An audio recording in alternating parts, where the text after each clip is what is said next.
Hello दोस्तों, आप लोगों को हमारे यूट्यूब चैनल पर स्वागत है। मैं विवाह गारी गीत सुनाने जा रही हूँ। अगर अच्छा लगे तो लाइक शेयर सब्सक्राइब जरूर करिएगा और कमेंट करके बताइएगा कि ये गारी गीत कैसा लगा।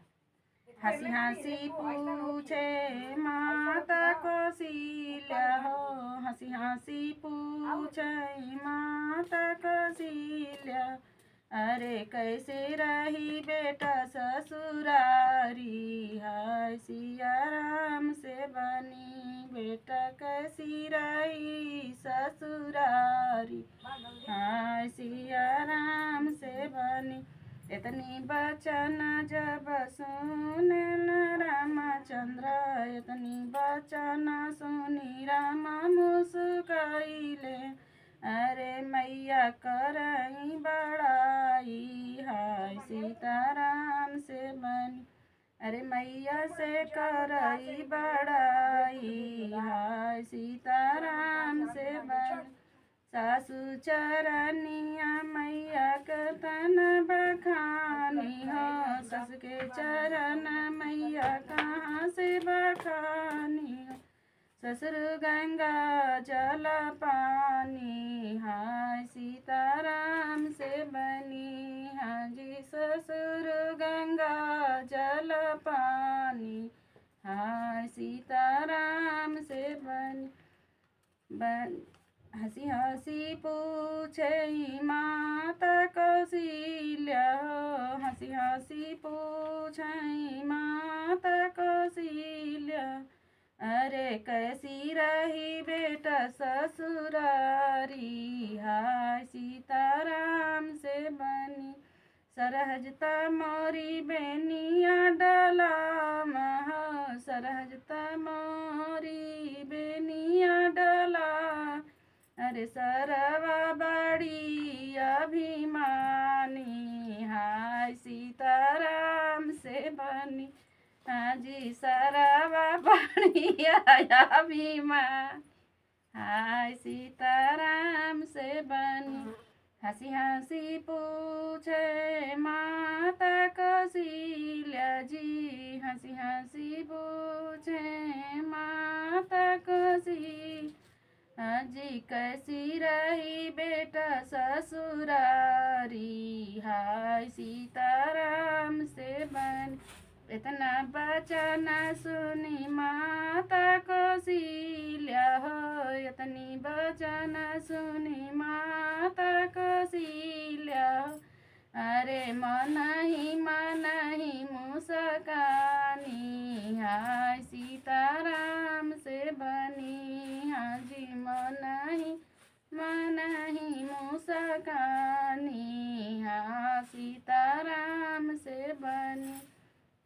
9 महीना बेटा कोखिया में पाली हो, 9 महीना बेटा कोखिया पाली हो, अरे को बहू ना ये तनी बड़ाई, हाँ सीताराम से बनी, हाँ जी कहूँ ना ये तना बड़ाई, हाँ सीताराम से बनी।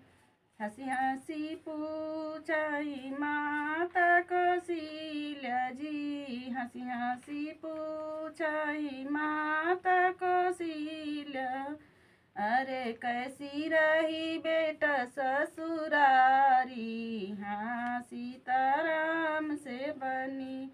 इतने बचन जब सुने राजा रामचंद्र हो, इतनी बचन जब सुने राजा रामचंद्र, मन ही सकुचाने, हाँ सीताराम से बनी, हाँ जी मन ही सकुचाने, हाँ सीताराम से बनी।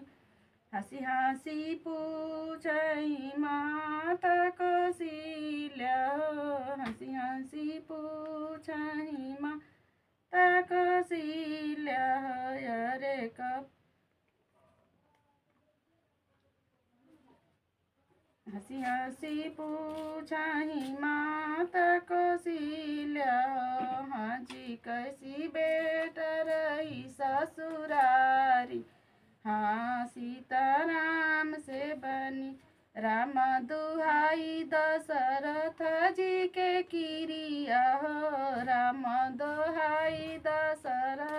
जी के किरिया अब कबहू न जाइब ससुरारी। हाँ सीताराम से बनी हाँ जी कबहू न जब ससुरारी। हाँ सीताराम से बनी हंसी हंसी पूछई माता कौशल्या हो। हंसी हंसी पूछई माता कौशल्या अरे बेटा कैसी रही ससुरारी। हाँ सीताराम से इतनी बचन जब सुनेली कौशल्या जी। इतनी बचन जब सुनई कौशल्या मन ही मुस्कानी।